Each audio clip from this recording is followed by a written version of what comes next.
기도하겠습니다. 사랑과 은혜가 풍성하신 하나님, 주님의 은혜에 감사를 드립니다. 오늘도 주님 앞에 각자의 처소에서 예배의 자리에 섭니다. 하나님, 오늘 주의 말씀을 듣고 또 주님 앞에 다시 설 때에 주님의 은혜가 우리 안에 가득하게 하시며 주님께서 인도하시는 그 인도하심이 세밀하고 섬세하게 느껴질 수 있도록 주님 인도하여 주시옵소서. 또한 하나님, 우리가 이 시기를 통하여서 더욱더 주님을 갈급해하게 하시며 주님 앞에 건강하게 서게 하시며 사람들 앞에서도 건강하고 유익한 그리스도인 될 수 있도록 우리를 바로 세워 주시옵소서. 이 시간 이 자리에 함께 하실 주님을 높이 찬양드리며 감사드리며 예수님의 이름으로 기도드립니다. 아멘. 함께 볼 말씀은 시편 126편 1절에서 6절까지의 말씀입니다. 시편 126편 1절에서 6절까지의 말씀입니다. 제가 봉독하겠습니다. 여호와께서 시온의 포로를 돌려보내실 때에 우리는 꿈꾸는 것 같았도다. 그때 우리 입에는 웃음이 가득하고 우리 혀에는 찬양이 찼었도다. 그때 문 나라 가운데서 말하기를 여호와께서 그들을 위하여 큰 일을 행하셨다 하였도다. 여호와께서 우리를 위하여 큰 일을 행하셨으니 우리는 기쁘도다. 여호와여, 우리의 포로를 남방 시내들 같이 돌려보내소서. 눈물을 흘리며 씨를 뿌리는 자는 기쁨으로 거두리로다. 울며 씨를 뿌리러 나가는 자는 반드시 기쁨으로 그 곡식단을 가지고 돌아오리로다. 아멘. 울며 씨를 뿌리러 나가는 자는 반드시라는 제목으로 말씀을 나누겠습니다. 참 어려운 시기입니다.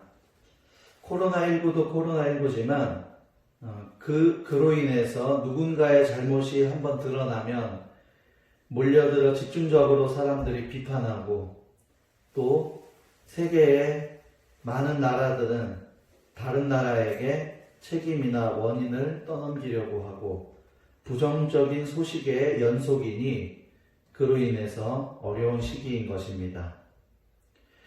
이때 우리 그리스도인들에게서는, 믿음의 사람들에게서는 비판의 소리, 정죄의 소리가 아닌 다른 소리가 들려져야 합니다. 그것을 한마디로 요약하면 눈물의 소리입니다. 힘들어서 나는 그런 눈물의 소리가 아닌 다른 사람과 함께 울 수 있는 눈물의 소리, 또 다른 사람을 위해 간절히 울며 기도하고 섬기는 그러한 눈물의 소리가 필요한 것입니다. 한 천사가 천국문을 열기 위해 나라를 위해 목숨을 바친 애국지사의 피 한 방울을 가지고 갔습니다. 그러나 굳게 닫힌 천국문은 꼼짝도 하지 않았습니다.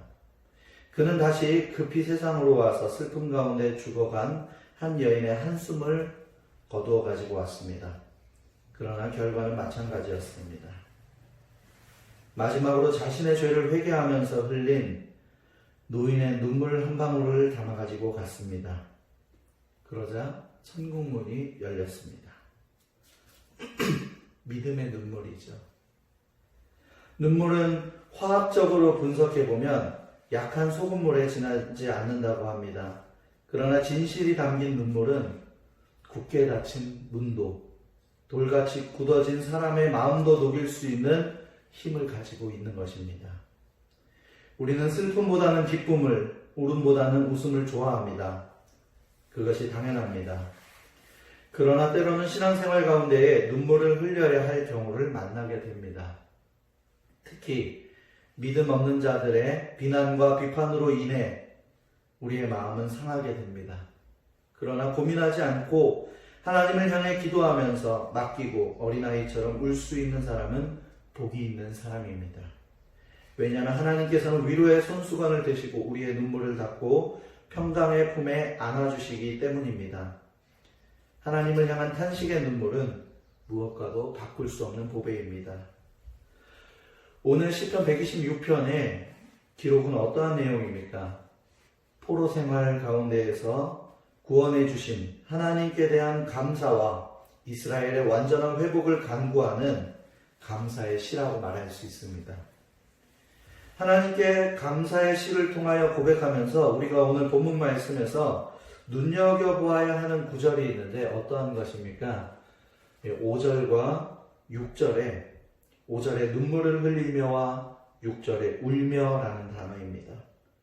성경의 기록을 보면 바벨론으로부터의 해방, 바로 하나님의 계획 속에 하나님께서 하신 은혜의 사건입니다. 또한 택한 백성을 해방시키시고 자유를 허락하신 사건, 역시 하나님께서 하셨습니다. 포로 시기에 이스라엘 백성들을 보면 이스라엘 백성들이 해방을 위해 할 수 있는 일이 아무것도 없었습니다. 하나님을 떠난 일을 눈물로 회개하고 하나님께 도움을 요청하는 눈물의 간구뿐이었습니다. 요즘 온통 코로나19 이야기입니다. 전 세계적으로 떠들썩합니다. 부정적인 소식만 많이 들리는 것 같아 듣는 것을 중단하려고 하여도 들리고 기사를 보지 않으려고 해도 보일 정도로 코로나19로 가득합니다. 오늘은 지금 그 중에서 가장 심각한 나라 중에 하나인 이탈리아의 코로나 바이러스 의사인 율리안 우르반의 나는 이제 하나님의 임재를 믿는다라는 제목의 인터뷰 내용을 잠시 나눌까 합니다. 많은 어두운 악몽 같은 순간들을 지나왔지만 지난 3주 동안 여기 우리 병원에서 발생한 일들을 내가 보고 경험할 것이라고는 상상해 본 적이 없었습니다. 그 악몽은 실제로 흐르고 있고 또 그 흐름은 더욱 거대해져만 갑니다. 처음에는 몇 명이 병원으로 실려왔고 그 다음에는 몇십 명 그리고 몇백 명이 몰려옵니다. 이제 우리는 더 이상 의사가 아닙니다. 우리는 그저 누가 살 수 있고 누가 죽음을 맞이하러 집으로 보내져야 하는지를 결정해 라벨을 분류하는 사람들에 불과합니다. 비록 그들이 평생 이탈리아 세금을 성실히 납부했다 해도 그들은 죽음을 준비하기 위해 집으로 되돌려 보내집니다. 2주 전까지 나와 나의 동료들은 무신론자였습니다. 이것은 이상한 일이 아닙니다.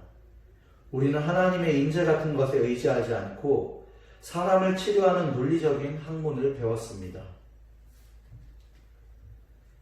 또한 나는 언제나 나의 부모님이 교회에 가는 것을 비웃기도 하였습니다.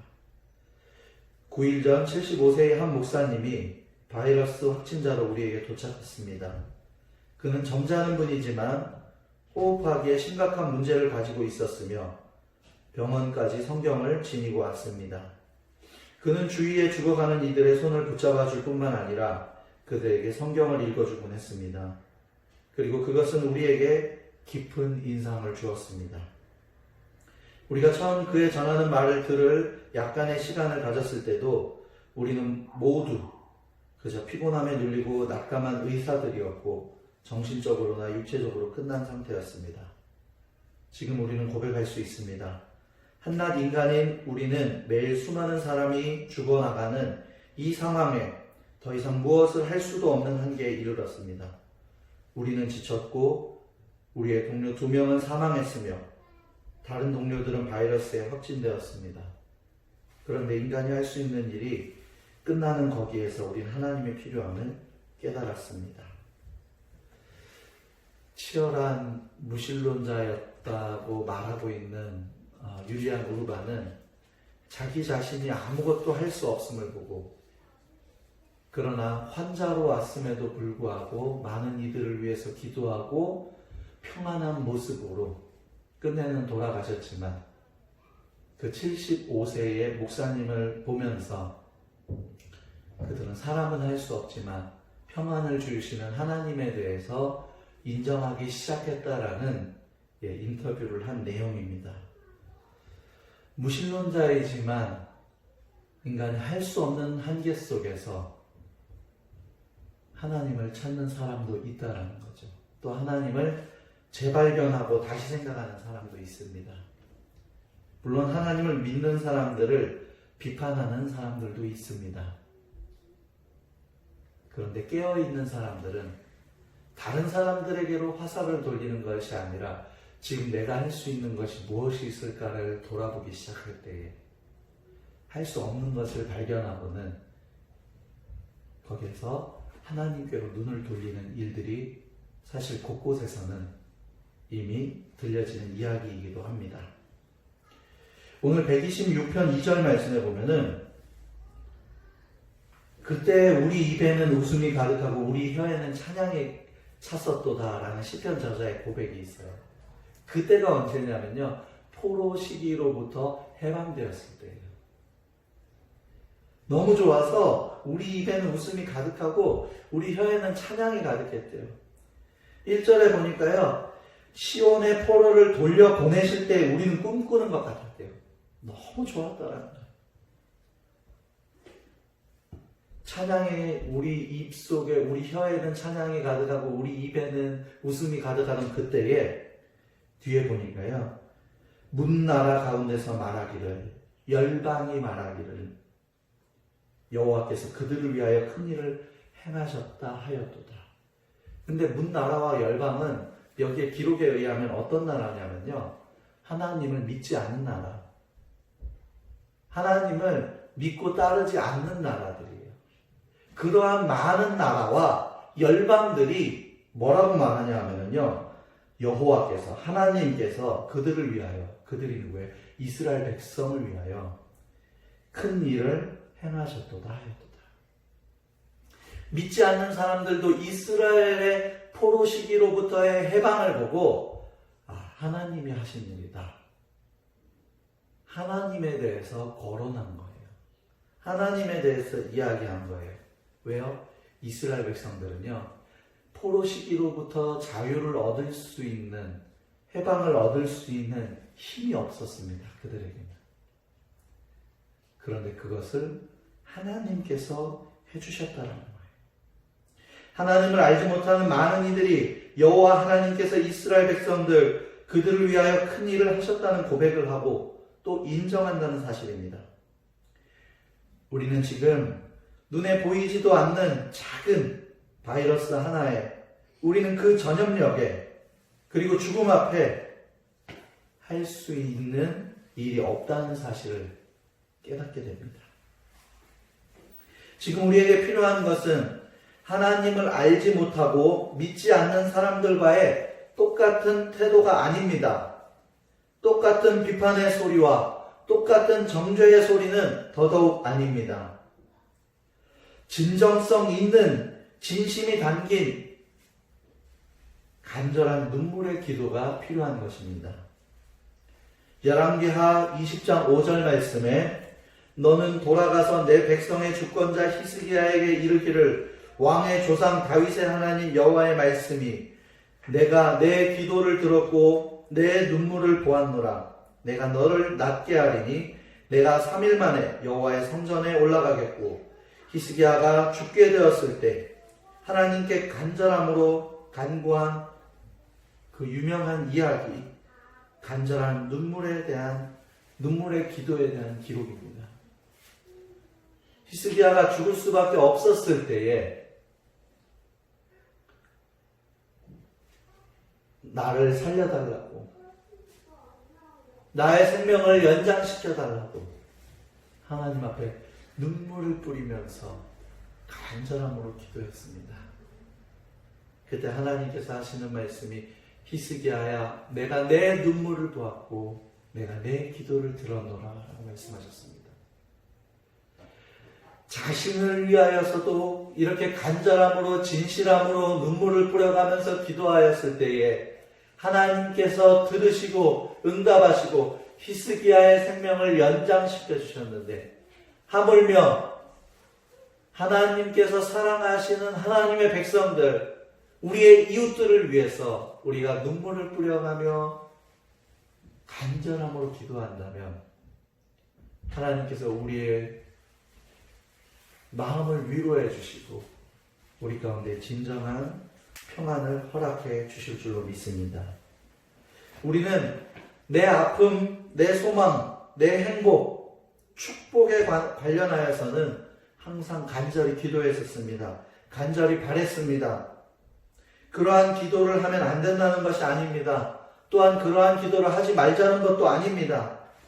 단 지금은 신음하고 불안해하고 두려워하는 세계, 문나라와 민족과 열방을 위하여 눈물의 간절한 기도가 필요한 때라는 사실을 기억할 수 있기를 바랍니다. 믿음이 연약한 사람들과 믿지 않는 사람들의 비판과 정죄의 목소리, 더없이 슬프게 만들고 우리를 힘들게 만들고 어렵게 만들 수도 있습니다. 힘들어서 흘리는 눈물이 아니라 그럼에도 불구하고 우리를 도와달라고, 우리가 할 수 있는 일이 없다고, 우리를 살려달라고 간절함에 눈물이 있는 기도를 해야 할 때라는 것입니다. 우리가 다른 사람들과 똑같은 목소리는 내면서 여전히 기도하는 소리가 들리지 않습니까? 여전히 내가 지금 처해 있는 자리를 눈물의 기도의 자리로 만들지 않고 여전히 다른 사람들과 똑같은 목소리를 그냥 내보내고 있지는 않습니까? 사순절 기간입니다. 코로나19가 아니어도요, 우리는 이 시기에 주님을 바라보고 주님의 마음을 배우려고 하고 닮아가려고 했을 것입니다. 그러나 이 시기에 겹쳐진 만큼 더욱더 주님 앞에 주님의 마음을 사모하며 주님의 마음으로 사람들을 사랑하고 눈물의 기도로 섬길 수 있는 진정한 그리스도인들이 되기를 주의 이름으로 소망합니다. 기도하지 않는 이들은, 하나님을 믿지 않는 이들은 들으려고도 생각하려고도 하지 않는데 내가 왜 해야 돼? 라는 생각이 든다면 여러분 예수님을 생각하고 예수님을 바라볼 수 있기를 바랍니다. 예수님의 십자가 사건은 누구도 이해하지 않았고 누구도 듣지 않았고 누구도 함께하지 않았습니다. 그럼에도 외롭게 죽음의 십자가를 지셨습니다. 내가 왜 눈물을 흘려가며 기도해야 하는 이 시기를 보내야 합니까? 믿기 때문입니다. 주님을 사랑하고 영혼을 사랑하기 때문입니다. 해방시키시고 자유를 허락하시는 하나님을 믿고 말씀을 믿기 때문입니다. 자, 오늘 본문의 5절, 6절을 다시 한번 보겠습니다. 5절에 보니까요. 눈물을 흘리며 씨를 뿌리는 자는 기쁨으로 거두리로다. 우리가 말씀을 믿기 때문이라고 그랬잖아요. 좀 전에. 눈물을 흘리며 그것은 기쁨으로 변화가 될 거예요. 씨를 뿌리는 자는 거두리로다로 변하게 될 것입니다. 근데 이것이 5절에서 끝나는 것이 아니라 6절에서 한 번 더 강조됩니다. 울며 씨를 뿌리러 나가는 자는 반드시 기쁨으로 그 곡식단을 가지고 돌아오리라. 이게 그대로 어떠한 변화를 주는 것인지 말씀에서 약속을 하고 있어요. 강력하게. 어떻게 해요? 울며가 기쁨으로. 씨를 뿌리러 나가는 자는이 그 곡식단을 가지고 돌아오는 것으로. 그것이 어떻게 해요? 반드시. 우리는 이 말씀을 믿는 거예요. 우는 사람은 반드시 기쁨을 얻게 될 거라는 거예요. 작은 씨 하나를 뿌리러 나가는 자는 곡식단을 가지고 돌아오게 된다는 거예요. 어떻게 해요? 반드시. 강조되고 있는 거예요. 사람들이 몰라주고 우리를 향하여 손가락질하고 정죄한다 하여도 우리가 눈물을 흘리며 기도의 자리를 지켜야 하는 이유입니다. 우리는 이 시간들을 통하여서 나 중심으로 기도하고 나 중심으로 예배하고 나 중심으로 간절했던 모습을 회개하기 바랍니다. 행복과 축복은 간절히 구하면서 거룩함을 두고는 구하지 못했던 그 모습을 회개합니다. 하나님, 제가 눈물을 뿌리며 눈물을 흘리며 울며 기도의 씨를, 사랑의 씨를 뿌리는 자가 되겠습니다. 제가 기도로 사랑하며 나가겠습니다. 그 목적이 더 이상 저를 위해서가 아닌, 나를 위해서 하는 일에 그치는 것이 아닌 다른 영혼과 다른 이들을 위해서 하겠습니다. 그때 비로소 눈물을 흘리며 뿌린 씨가 기쁨으로 거두어지게 되는 것입니다. 단순한 눈앞의 코로나 극복을 위한 눈앞의 기도 제목이 아닌 하나님의 온전하신 뜻이 무엇인지를 이 땅 위의 한국교회가 사랑과 섬김의 눈물 앞에 다시 건강하게 세워지기를 구하며 기도할 수 있기를 바랍니다. 때로는 순교자의 피의 흔적이 필요할 때도 있습니다. 그러나 지금은 역시 순교자의 피의 흔적도 필요하겠지만 지금은 기도의 눈물의 흔적이 필요할 때입니다. 조용히 나 있는 자리에서, 나 있는 예배의 처소에서 말과 생각과 행동의 흔적이 세상과 똑같아서는 안 될 것입니다. 세상과는 다른 사람을 위해서 간절히 눈물을 뿌릴 수 있는 그 눈물의 흔적이 내 삶 가운데 있습니까? 그 눈물의 흔적이 내 중심에 있습니까? 간절함과 진실함으로 기도하는 눈물의 흔적들이 우리의 자리에, 우리의 마음 가운데에 생겨나기를 원합니다.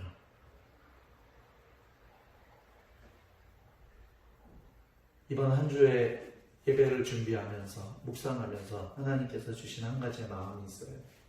그것이 무엇이냐면은 선교사님들의 마음이에요. 저는 선교 현장에서 다른 선교사님들처럼 현장에서 오랫동안 있어 본 적은 없습니다. 단기 선교 한번 다녀온 게 다예요. 그런데 그곳에 있는 선교사님들의 모습을 보면은요, 그 사람들의 문화에 젖어들으려고 노력합니다. 그 사람들의 언어, 그 사람들의 생각, 그 사람들의 행동 양식, 그 사람들의 생활 패턴, 거기에 푹 빠져드는 거예요. 대신 중심만은 지키시죠. 그러면서 내 것은 포기하면서 그들을 위해서 계속해서 기도하고 그들 속으로 계속 들어가는 거예요. 지금 우리는요, 이번 우리에게 주어진 이 시기 동안 우리는 그러한 선교사님들의 모습을 생각하면서 내가 지금 대한민국에, 내가 대전시 서구 가수원동에 보내진 하나님께서 세운 선교사구나 라는 생각을 가지고 이 가수원동의 사람들에게 젖어 들어가야 돼요. 그들을 위해 기도해야 돼요. 그들을 위해서 우리가 할 수 있는 섬김, 그것은 눈물의 기도입니다. 눈물의 흔적이 지워져 가고 있는 지금, 아예 지워져 버린 지금, 다시 주의 나라와 수많은 영혼들을 위하여 주가 원하시는 눈물의 흔적을 만들어갈 수 있는 꿈꾸는 교회와 모든 성도들이 되기를 주의 이름으로 축복합니다.